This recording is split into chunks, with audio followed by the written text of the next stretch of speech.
Why we have LGBTQ pride and not straight pride. Every time a month or week, or even a day, purporting to honor the achievements of a minority group starts, and storms some seldom-silent members of the majority with cries of "What about us?" In February, it's, "Well, what about White History Month?" In March, some men will decry the need for an International Women's Day, celebrated on the 8th.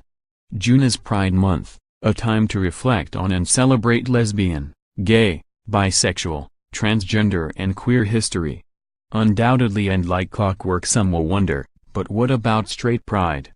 The simplest expression to help illustrate the continuing need for these days and months, other than every day is Men's Day or White History is celebrated every month or straight pride is every day, is that the squeaky wheel gets the grease. More, Trump fears come true for LGBTQ. Colin Moore, many have said things hurtful about the LGBTQ community in the past. We need an amnesty. Never has a person lost their job for being white or straight in North America, or been denied an apartment for being white and straight, or been leered at or attacked by strangers for simply holding hands with their significant others. There is a level of social and systemic privilege not afforded to many members of the LGBTQ community in North America, and certainly in many countries around the world.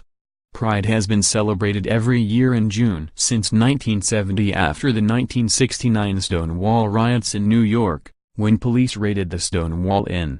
In Canada, Toronto's Pride was launched in similar fashion after protests erupted when police raided 4 bathhouses in February 1981 and arrested hundreds of gay men.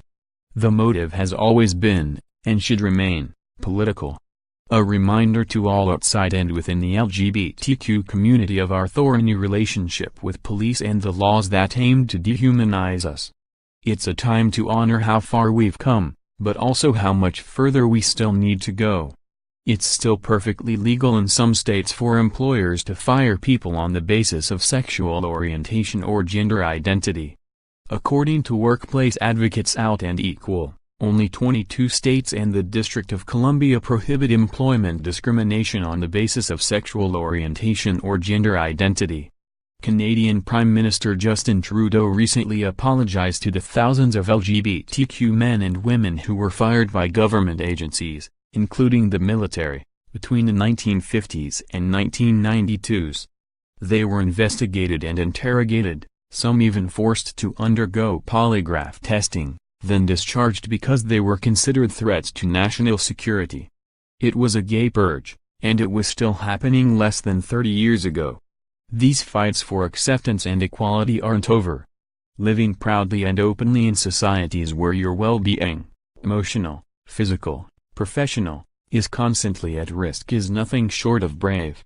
The fact that we are seeing more people live openly and honestly despite these challenges is a miracle.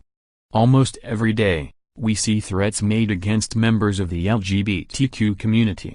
The scaling back of hard-earned rights and protections of LGBTQ people, particularly transgender people, is difficult to ignore. So when straight people ask why there is a need for gay pride or wonder why there aren't straight pride celebrations, it feels a lot like they are saying contributions by LGBTQ people, a minority group that faces constant adversity, are simply not worthy of recognition.